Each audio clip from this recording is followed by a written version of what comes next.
Cherche. Un punk, j'adore. Cherche. Robert, Oui. vous faites quoi?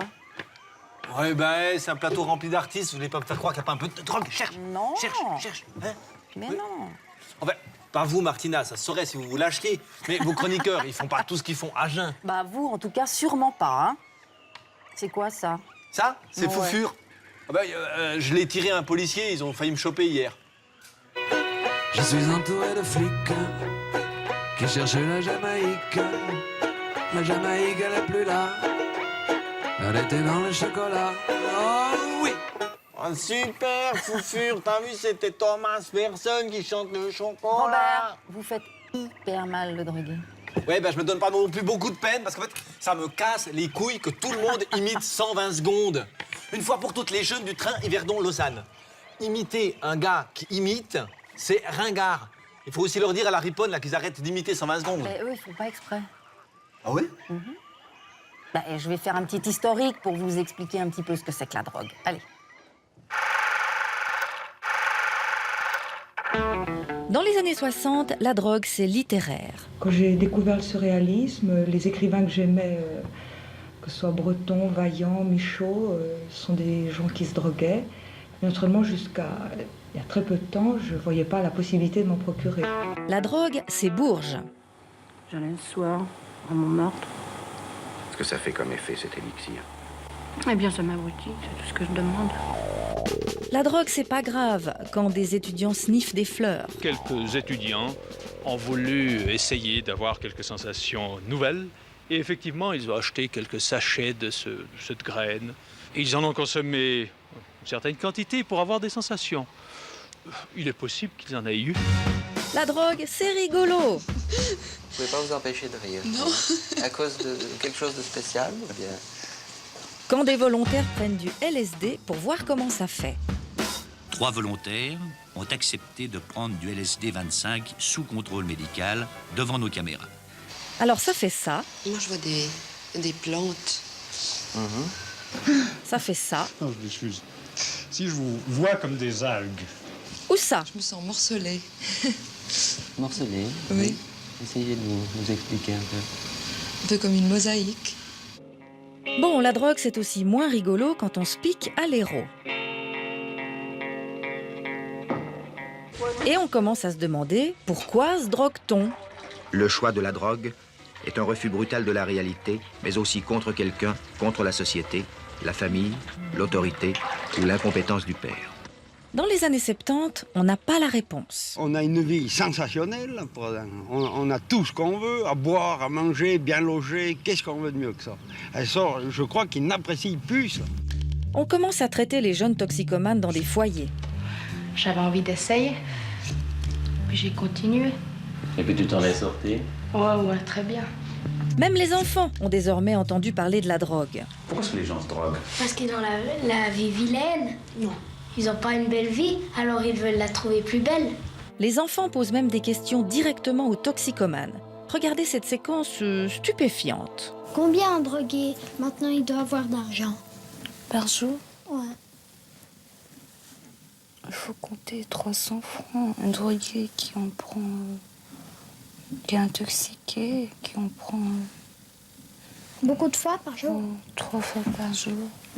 Compter 300 francs. Eh ben... On entre aussi dans la période hippie, peace and love et comment atteindre un monde meilleur. La drogue n'est pas un but, c'est uniquement un moyen. Et on commence à se poser des questions. Je le conseille, est-ce que c'est grave, est-ce que c'est pas grave, cette drogue à Fribourg? Non, ça n'est pas grave. Mais si, c'est grave, ça tombe comme des mouches. Jimi Hendrix, Jim Morrison, Janis Joplin, même McCartney se fait prendre avec du shit. C'était une expérience intéressante, riche pour ma vie, mais j'essaie de l'oublier plutôt que de m'en souvenir. En Hollande, c'est le supermarché. En Suisse, on parle plus ou moins ouvertement de la fumette. Et là, d'acheter. C'est donc du shit. C'est du shit que je fume. On parle un peu moins ouvertement de la coke. Mais tous les jours, ça coûte combien par jour? 100, 150 francs par jour, mais il y a des gens qui peuvent en prendre beaucoup plus. Il y a des gens qui peuvent dépenser jusqu'à 500 francs par jour pour ça. Et tout ça n'est pas très clean. Les drogués, plutôt gênants dans un pays qui prône ordre, discipline et travail. Plus d'un Suisse sur 2 a peur de la drogue. Ah oui, ça fait peur. Oh, bah écoutez, c'est épouvantable, on le sait bien, mais que voulez-vous hein? Alors on organise des débats. Pour commencer à fumer du hache, c'est un peu comme en amour, on peut toujours dire non. Illustré par des petites scènes avec la toute jeune actrice française Irène Jacob. Mais... c'est la drogue? Dans les années 90, des images ont fait le tour du monde, celles du Platz Spitz et du Letton, les fameuses scènes ouvertes suisses, avec des milliers d'héroïnomanes entassés. On fait également connaissance avec le Valaisan Bernard Rappa, sa coupe mulet et son chanvre. C'est une plante qui est vraiment intéressante. C'est la seule plante qu'on peut semer, partir en vacances et revenir 2 mois après pour récolter. Même Marie-Thérèse fume un pétard sur le plateau de la TSR. Et c'est le début des fameuses rave parties. Vous savez, la musique dans lesquelles circule l'ecstasy. Heureusement, il y a Yvette. Faut pas toucher à cette drogue. Après, ce qu'on voit dans les rues, c'est ça. Les nouvelles drogues, c'est ça. Je vais écraser le dormicum, la pastille. Alors vous savez quoi? On va se prendre quelques champignons. Comme ils ont fait dans l'émission Verso. Franchement, ça a pas l'air mal. Mais ça vous fait pas d'effet à vous? Parce que...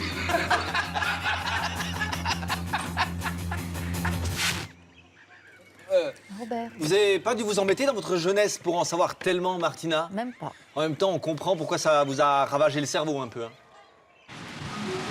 Chaque année, une trentaine de hippies meurent d'overdose sur les plages de Goa.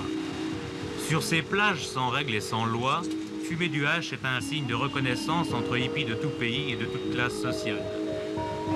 La drogue sur les visages laisse des traces, comme sur celui de François qui n'a pas encore 25 ans. Parfois les drogues, qu'est-ce que les drogues exactement? Parce que les drogues sont dans le café, sont dans le thé, sont dans n'importe quoi. Les 350, 400 hippies qui sont passés me voir à Bombay, j'ai eu des cas mais terribles. Je pense à celui qui s'était enfui la tête dans le sable en recherchant le diable. Au mois de décembre, il y en a un qui est mort de faim. Ce médecin de Bombay pourra peut-être rapatrier 10, 20 jeunes que la drogue et la déchéance ont rejetés aux limites de la folie. Le paradis de Goa est un mirage et le mouvement hippie n'offre plus que des fleurs vénéneuses. Si vous regardez l'émission sur Internet et que vous revenez en arrière, eh bien, le gars barbu à l'arrière-plan après 13 secondes, eh ben, c'est Martina. Eh ben ouais, c'est inouï ce que ça a fait comme effet la drogue. N'importe quoi. Et moi j'ai pris des pilules de caféine pour le sport, hein. J'ai même jamais fumé un pétard. Ouais, tout le monde a fumé, c'est n'importe quoi.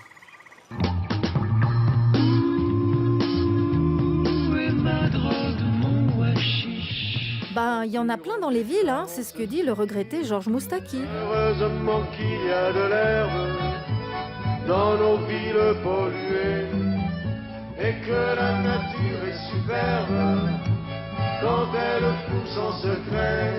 En fait, quand on la fume, ça s'appelle un joint. Son âge, celui de ses enfants, écoute même un petit joint de temps en temps. En langage nique ta mère, ça s'appelle un ouinge. Et en langage charlot, ça s'appelle une merguez. J'ai dû fumer une merguez, j'ai vu les yeux en face des tours.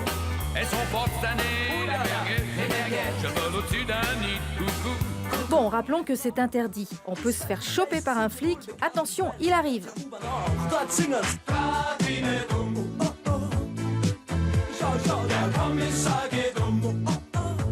Et il y en a qui en ont marre de cette situation, comme Trio. Je veux fumer de l'herbe de qualité, chez nous la sécu, on fume en tapé, ne plus transpirer à chaque contrôle d'identité, on arrête de considérer comme un drogué à l'ancienne. Et qui demandent la légalisation, comme Matmata. Ce serait pourtant si simple de le légaliser, de petits joints par jour, c'est gentil, quel ça. Et puis il y a ceux plus raisonnables qui décident d'arrêter. Depuis que je fume plus de shit, je me rappelle de mes rêves. J'ai pris conscience que le temps passe et que la vie est brève. Bon allez, on arrête aussi alors. Donc, les jeunes, nous, on peut plus payer des drogues fortes parce que la meilleure campagne anti-drogue qui a été installée, c'est actuellement, ils nous mettent tous au chômage ou à la RTS, on gagne plus un centime, on peut plus se fournir. Donc, les drogues dures, c'était avant. Bon, là, ça y va, hein. Il y a ceux qui mélangent, comme Robert. Peace and love.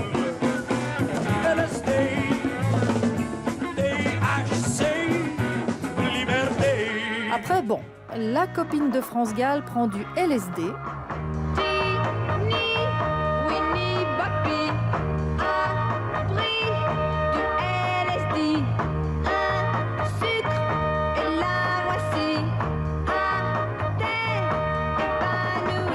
Jacques Dutronc, à part le whisky, il aime l'opium. Opium, poison de rêve, fumée qui monte au ciel.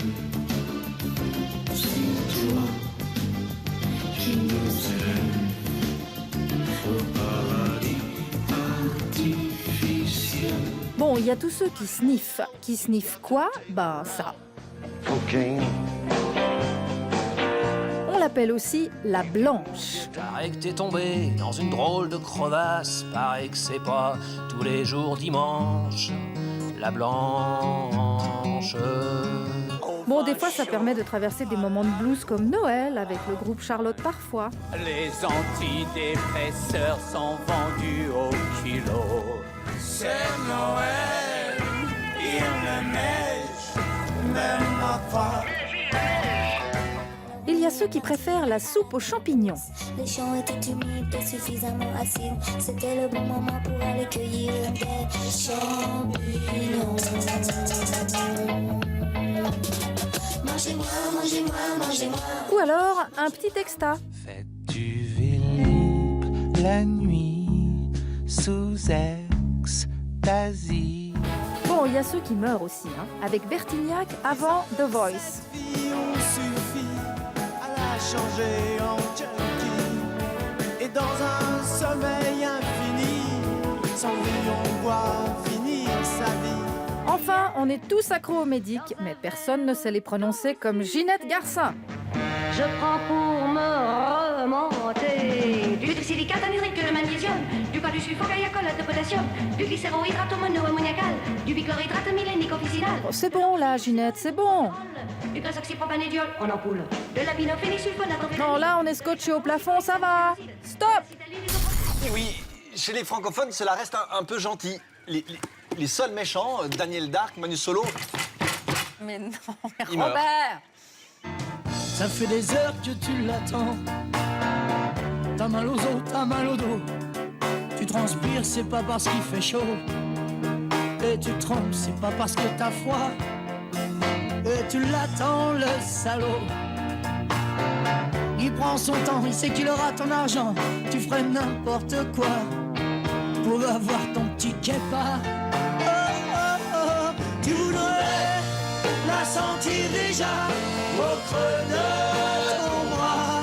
Oh, la femme de ceux qui n'en ont pas.